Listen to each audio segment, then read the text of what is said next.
All guests on ZASLOW Show 2.0 brought to us by the official beer of the program. You know, we're talking Johnny Cuba, European roots, a Caribbean soul, a refreshing German lager in a can. Go to johnnycuba.us. You use the Johnny locator. You find the nearest location to you.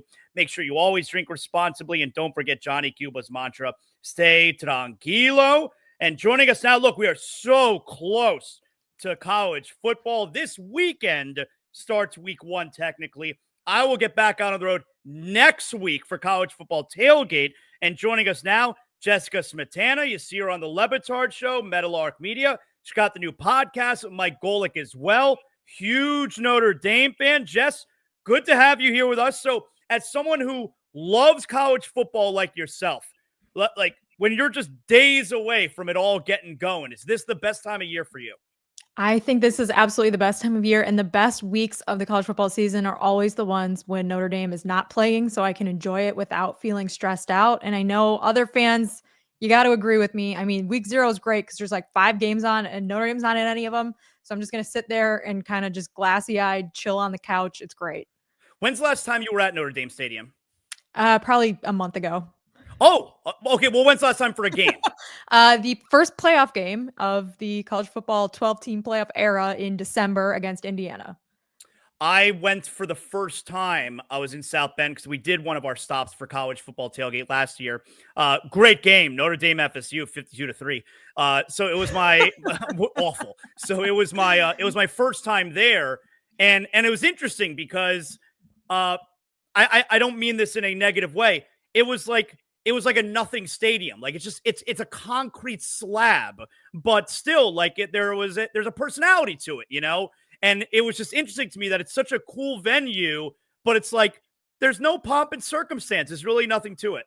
Yeah, it's a really old stadium. Like they've continued to build on top of the old foundation of the stadium that was originally there in the 20s. So it is very simplistic in its design. Yeah. I would say they've added on a bunch of buildings on the outside that are classrooms and studios and things like that. But one of the few stadiums in college football that does not have any advertisements inside the stadium, no advertisements on the Jumbotron, which is pretty brand new. The Jumbotron was actually installed about 9 years ago, right after I graduated. So some of the technical elements that you saw are relatively new. I mean, Notre Dame Stadium is kind of proud in its originality, I guess.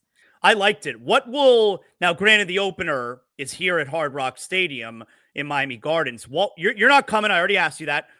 What will that night be like for you? Like, is it's 60 minutes of anxiety? Oh, for sure. 3 hours, I guess. I mean, probably going to start the night before because it's the Sunday night games So, I mean, there's a game leading into the game against Miami Notre Dame game, but Saturday is just going to be, balls to the walls all day. College football. And then you wake up Sunday and it's like, you kind of need your fix, but there's not a game on until 4. So it's going to be, we're going to be waiting all weekend for that kickoff to happen. I certainly am nervous, but also excited. I think that, I had such a positive experience the last time I went to Hard Rock Stadium. Why go back? Why tarnish that? Notre Dame played in the Orange Bowl this past season against Penn State, and I was there. I was a wreck the entire game, but it was a lot of fun afterwards when they did win in the game-winning field goal to kick their way to the national title game. So, why ruin a good memory? Why do that? I should just watch it from home and keep those happy memories of Hard Rock the way they are. Who does a loss that night with the Hurricanes and Irish hurt more? I think you can probably make the argument it's Notre Dame because they're not in a conference, so they don't have the conference pathway to the championship or to the playoffs, I should say. Whereas Miami, even if they lose, they can still blow out, blow through the conference games, make it to the championship, whatever. But I also think week 1 games in the 12-team playoff era aren't going to hurt you too badly. Notre Dame has a chance to make up for it if they do lose in week 3 against Texas A&M. And I think it's pretty important that Notre Dame, at the very bare minimum, just split those games and go 1-1. Whereas, Miami's they're going to have the opportunities to play in conference. They've got some other non-conference games that they could win that could impress, the college football playoff committee at the end. But, as a fan, both of these teams hate each other. Neither one wants to lose. So I think that's important to remember. No one's going to be like, oh yeah, we lost to Miami, but who cares? It's just Miami. I mean, there's a lot of bad blood between these fan bases. Okay, so I'm glad you said that. Like, do you personally feel that hatred because you're significantly younger than I am? I grew up during the Catholics versus convicts in the 80s and then into the early 90s. I don't think I'm pretty sure you weren't even alive. born. Yeah. Yeah, you weren't even born. So do Right. you still feel the Miami Notre Dame hatred? I do, because I work with Mike Ryan on the Levitard show. I mean, he certainly draws my ire quite frequently. But I mean, to your point, like, yes and no, they're not a huge rival to Notre Dame the way I think my parents consider Miami. They were at the 1988 game. Both my parents are Notre Dame grads. They were there on the field during that game, and they have, tons of Notre Dame Miami ticket stubs and posters and stuff in our basement that I grew up in back in Chicago. So for me, it's not like a top even 5 rival that I think of, but I don't think that doesn't negate the history there. I just think it's hard to maintain that rivalry level when, Notre Dame's got USC. I think Miami fans probably feel the same way, right? Like, you got Florida and FSU. Like, Notre Dame's not one of your top rivals, but you still sort of, those 1988, early 90s matchups between Lou Holtz and Jimmy Johnson were iconic. And so you just are aware of the history, but maybe it's not like, oh man, I hate them the most out of all the teams that we play against. Do you like when the Canes are good, or would you rather them just be shitty? I think it's funnier to me when they are bad, but I think, last year they were really good, and I give them a lot of credit. I mean, their offense was awesome. Number 1 in the country in offensive efficiency, and the defense was just not there. And Mario Cristobal, again, like, makes some of these mistakes at the end of games where you're like, what the heck? But, I don't root against them because they don't traditionally play against Notre Dame. It's more so a friendly, or maybe not so friendly, rivalry I have with my Levitard show coworkers, if anything. Notre Dame was the big winner, right? When they changed the rules this year that you don't get the automatic bye for winning your conference. Now, granted, there's also a negative, like you mentioned, because if Notre Dame loses to Miami, you don't then also get the automatic way in where you could win your conference. But the other side of it being, all right, like the huge conversation last year when they made the 12-team playoff was, all right, I guess Notre Dame is never going to be allowed to get a bye, but that lasted all of 1 year. Right. But I also would say that last year, the way that the committee treated conference championship losers made it very, I'm very skeptical how much Notre Dame does benefit, because Notre Dame didn't play on conference championship weekend last year. They didn't have the opportunity to win or lose, but teams that did have their second loss that weekend still were above Notre Dame when the final rankings came out, if that makes sense. So I do think the committee does give a little bit of deference, even if you lose a conference championship game. And that could change this year. And that's one of the things that I think drives fans crazy, is that we're trying to predict what they are going to care about at the end of the season. But yes, it does obviously help that there is a chance if they go undefeated, they can get a bye, versus just absolutely no chance that they can get a bye. It's so interesting to me, one of the differences with the pro game and the collegiate game. I saw yesterday Notre Dame named their starting quarterback. Okay, great. Alabama has a new starting quarterback.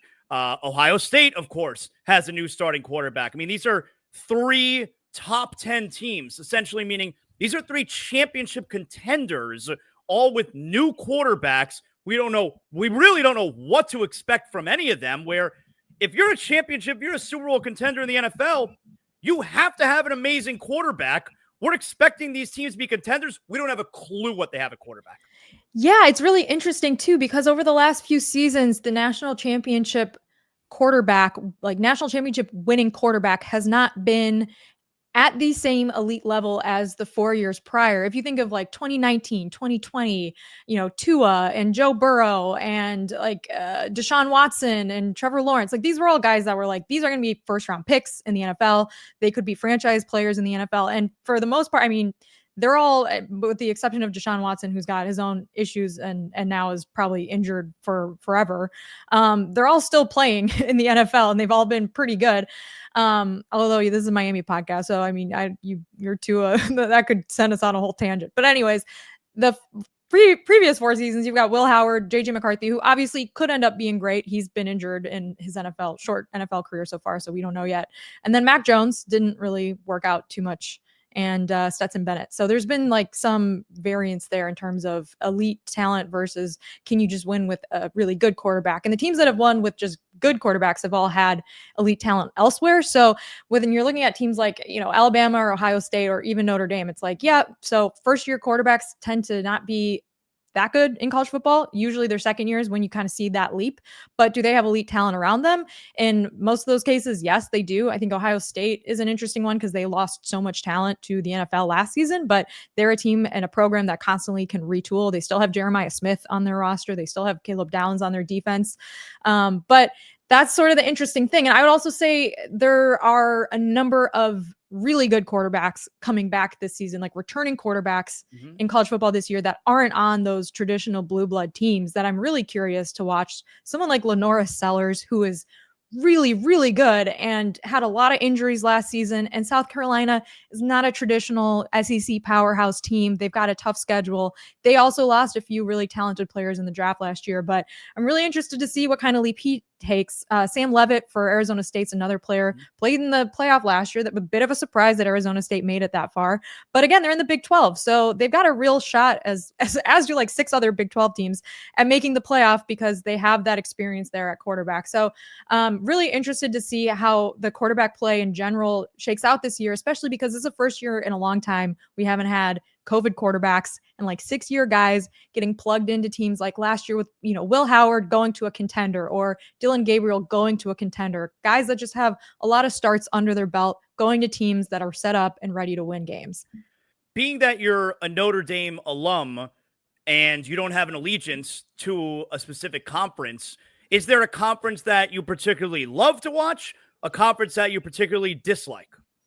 No, I really am sort of conference neutral. I watch all of the football, and I think that it's like one thing. I'm not, neutral when it comes to anything Notre Dame related or independence related. But when I'm seeing like the SEC and the Big Ten argue with each other, I truly am neutral. I don't root for either of them. I see sometimes both sides, but mostly no sides because I think they're out for their own best interests, as are all the other conferences. But I really just I'll watch the Sun Belt. I'll watch MACtion. The MAC is probably my favorite conference because those, Tuesday night games in the middle of November rule, especially when it's snowing and there's like 14 people in the stands. It's awesome. Bowling Green has a locker room cat this season. I'm very invested in that. But no, I'll watch anything. I'll literally watch anything. What do you make of all the conversation around Arch Manning? And I'm trying to think of, he's the Heisman favorite, all right, at plus 600. Garrett Nussmeier and Cade Klubnik, I think, are both second at plus 900. So he's the odds-on favorite, shortest odds at plus 600. Can you remember a Heisman favorite going into the season who we really have no resume on? Yeah, it's super interesting. Cade Klubnik and Nussmeier both played last season. Klubnik is a player that has, he improved a lot last year versus his first year as a starter. And Nussmeier is a player that probably could have left for the NFL last year, but wanted to come back, has a ton of talent, a ton of potential. But you're right. Arch Manning, who only played in a couple games last year for Texas, he scored 9 touchdowns. He had 900 yards, and he filled in quite a bit for Quinn Ewers because Quinn Ewers was hurt a bit. He can scoot, he can pass. I think his overall athleticism is what people are really excited about. The fact that we think of Eli and Peyton, but he's really not sort of built like them. He's a much more athletic player. And so he has a lot of potential just to do more and kind of be more of a modern college football quarterback in that sense. But you're right. He hasn't played, and he's playing for a team, in Texas that has a head coach that a lot of people believe will set him up for success as a quarterback. But, we still have to see. He's only played against a couple pretty bottom tier teams as a starter for Texas last season. So we haven't seen him against elite defenses yet in a full-time role. Do you have any games on your calendar that you already know that you're attending this year? Definitely the Notre Dame Texas A&M game at Notre Dame. I probably will be going to a handful of other Notre Dame games if I had to guess. I mean, I'm always at the Notre Dame Pitt game because my family is full a bunch of Pitt grads on my mom's side. So I'll probably do the Heinz or the Acrisure Stadium, I guess it is, doubleheader that I've done 2 other times in my life, where you go Saturday, Pitt Notre Dame, Sunday, Steelers, whatever team they're playing against. So I checked the schedule. We've got a Steelers game Sunday. And usually by the end of that Steelers game, that field is so chewed up. It's so nasty. It's like the worst field, but I absolutely love it. And that's like my 8th hour sitting in that stadium for the weekend, probably like my 4th White Claw or whatever. And it's awesome. Do you have a favorite Notre Dame game you've attended?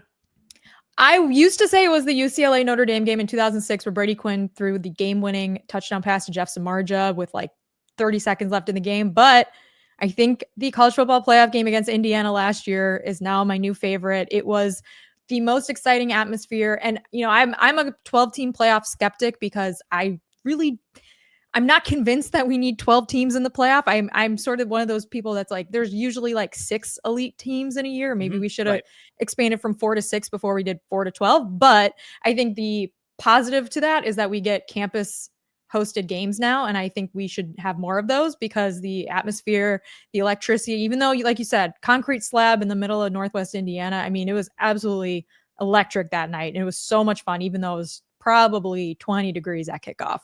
That's why I don't get nuts about the whole, the Canes should have still gotten into the playoffs last year. For what? To get smashed at some Big Ten school in the first round? Yeah, I would be curious to see how their defense would have fared against one of the elite offenses. Yeah. And I mean, got a lot of questions still about that. But yeah, I mean, it was a lot of fun. And so, you know, I guess the more the merrier when it comes to the playoff. More games is good, but not too many, not 24 teams or whatever the Big Ten's trying to do now, which is ridiculous. Jess, tell everybody how they can hear you, especially the new podcast you got going on with Mike Golick. Yeah, new podcast with Mike Golick Jr. on Spotify, Apple Podcasts, YouTube. Every Tuesday, we're going to be recapping Notre Dame games, previewing games. We got interviews, all sorts of things. It's been really fun. You know, Gojo's a former player and also grew up a big Notre Dame fan. I grew up a Notre Dame fan, did not play on the O-line, unlike Mike, but, you know, dreamt about it. And now we get to just shoot the shit every week and talk about Notre Dame. So it's been great. Where do you rank the fandom? Senior, junior, and you? I think junior might be like a teeny bit crazier than me because his confirmation name is literally Darius after Darius Walker, former Notre Dame running back. He found a Saint Darius for his Catholic confirmation. I didn't quite go that crazy. And now I kind of feel like I should have, but I put myself second and then I put senior last, but don't tell him I said that because then he's going to yell at me. Great job, Jessica. Thanks for hanging out with us. I appreciate it. Anytime, Zaz.